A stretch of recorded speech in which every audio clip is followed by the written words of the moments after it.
Assalamualaikum warahmatullahi wabarakatuh.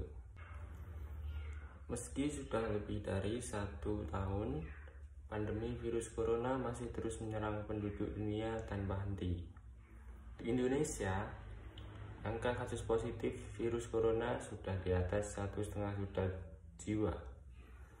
Kabar baiknya, sekitar lebih dari 1,3 juta orang berhasil pulih dari serangan virus SARS-CoV-2 penyebab COVID-19 ini. Mengalahkan penyebaran dan penularan virus corona di dunia tidak mudah.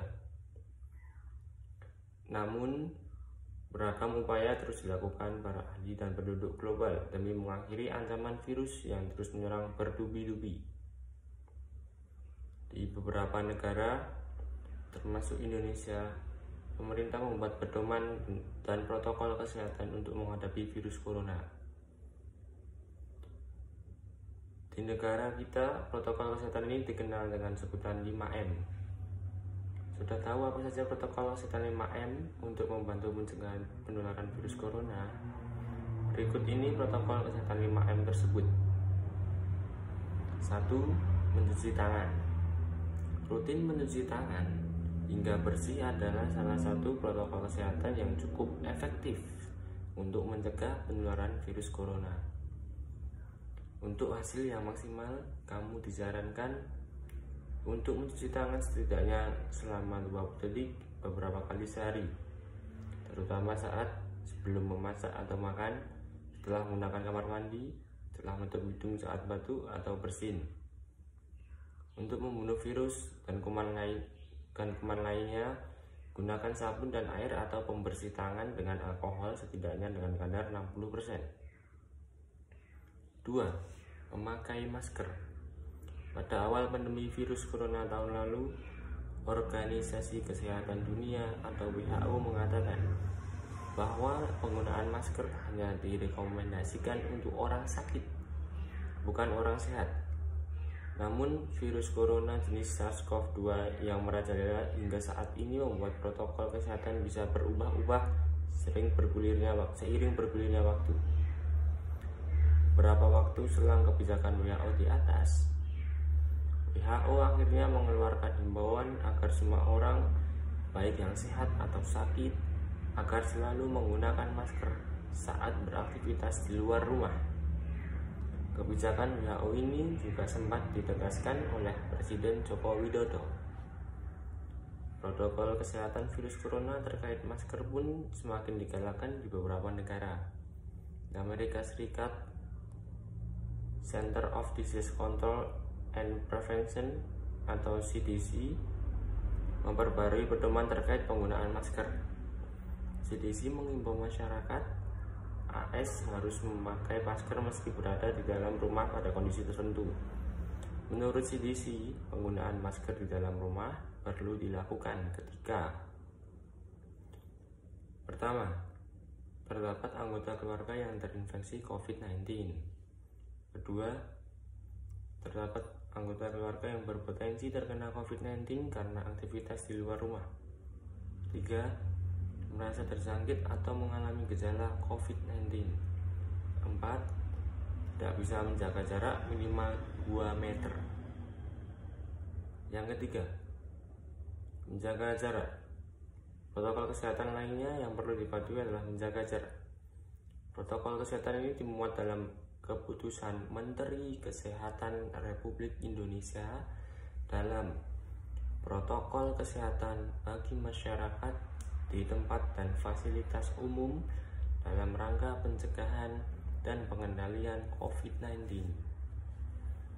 Di sana disebutkan menjaga jarak minimal 1 meter dengan orang lain untuk menghindari terkena droplets dari orang yang berbicara, batuk, atau bersin, serta menghindari kerumunan, keramaian, dan berdesakan. Bila tidak memungkinkan melakukan jaga jarak, maka dapat dilakukan berbagai rekayasa administrasi dan teknis lainnya. Rekayasa administrasi dapat berupa pembatasan jumlah orang, pengaturan jadwal, dan sebagainya. Sedangkan rekayasa teknis antara lain dapat berupa pembuatan party supervisi, pengaturan jalur masuk dan keluar, dan lain sebagainya. Yang keempat, menjauhi kerumunan. Selain 3 hal di atas, menjauhi kerumunan merupakan protokol kesehatan yang juga harus dilakukan. Menurut Kementerian Kesehatan Republik Indonesia atau Kemenkes, masyarakat diminta untuk menjauhi kerumunan saat berada di luar rumah. Ingat, semakin banyak dan sering kamu bertemu orang, maka kemungkinan terinfeksi virus corona pun semakin tinggi. Oleh sebab itu, hindari tempat keramaian, terutama bila sedang sakit atau berusia di atas 60 tahun, yaitu lansia. Menurut riset, lansia dan pengidap penyakit kronis memiliki resiko yang lebih tinggi terserang virus corona. Maka dari itu, lansia tidak diperkenankan keluar rumah, apalagi berkerumun. Yang kelima, mengurangi mobilitas. Virus penyebab corona bisa berada di mana saja. Jadi, semakin banyak dirimu menghabiskan waktu di luar rumah, maka semakin tinggi pula terpapar virus jahat ini. Oleh karena itu, bila tidak ada keperluan yang mendesak, tetaplah berada di rumah.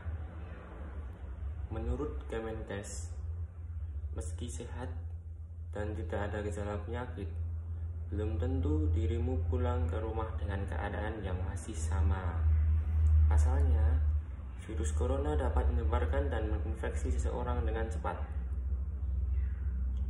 Mari kita terapkan protokol kesehatan 5M untuk mencegah penularan dan penyebaran virus corona di Indonesia.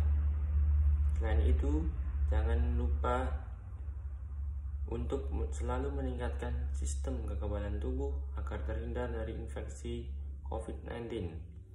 Jika kamu atau anggota keluarga memiliki gejala virus corona, silakan diskusikan dengan dokter untuk mendapatkan saran medis yang tepat. Saat ini sudah ada vaksin COVID-19 yang memasuki uji klinis tahap 3 di Indonesia. Penelitian terhadap vaksin COVID-19 tersebut melibatkan 1.620 sukarelawan. Bila riset ini berjalan lancar, vaksin COVID-19 diprediksi dapat tersedia dan digunakan secara luas oleh masyarakat Indonesia pada tahun 2022. Seperti yang pernah diberitakan di berbagai media, bahwa pemerintah akan terus berupaya untuk mengawasi dan memberikan pembinaan, bimbingan, serta fasilitas guna mendukung pengembangan dan percepatan penyediaan vaksin COVID-19 bagi masyarakat Indonesia. Berikut ini adalah beberapa langkah yang dilakukan pemerintah untuk memastikan pengembangan dan produksi vaksin COVID-19 agar dapat berjalan lancar. 1. Pengawasan distribusi vaksin.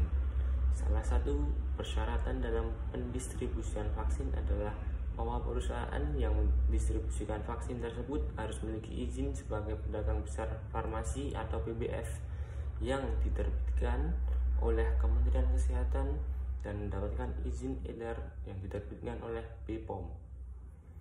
Ada 2 jenis pengolahan distribusi vaksin, yaitu pengolahan distribusi vaksin di PBF dan pengolahan distribusi vaksin di fasilitas pelayanan kefarmasian.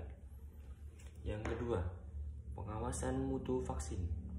Pengawasan mutu dan keamanan vaksin bukan hanya dari proses perizinan, tetapi juga pengawalan dan pengelolaan vaksin terkait penyimpanan dan pengiriman vaksin ke seluruh Indonesia. Agar kualitas dan manfaatnya tetap terjaga dan efektif, vaksin idealnya disimpan di tempat bersuhu dingin, yaitu kulkas atau kotak es dengan suhu sekitar 2 hingga 8 derajat Celcius atau negatif 15 hingga 5 Celcius. Suhu tempat penempatan vaksin tersebut juga harus selalu dijaga selama proses penyimpanan, pengiriman, hingga saat hendak diberikan ke masyarakat. 3. Pengawasan keamanan obat setelah pemasaran. Meski obat atau vaksin telah melalui serangkaian tahapan uji klinis yang ketat, baik dari proses produksi hingga pengawasan mutu sepanjang rantai distribusinya, tetap saja masih ada risiko efek samping yang dapat terjadi akibat penggunaan obat atau vaksin apapun.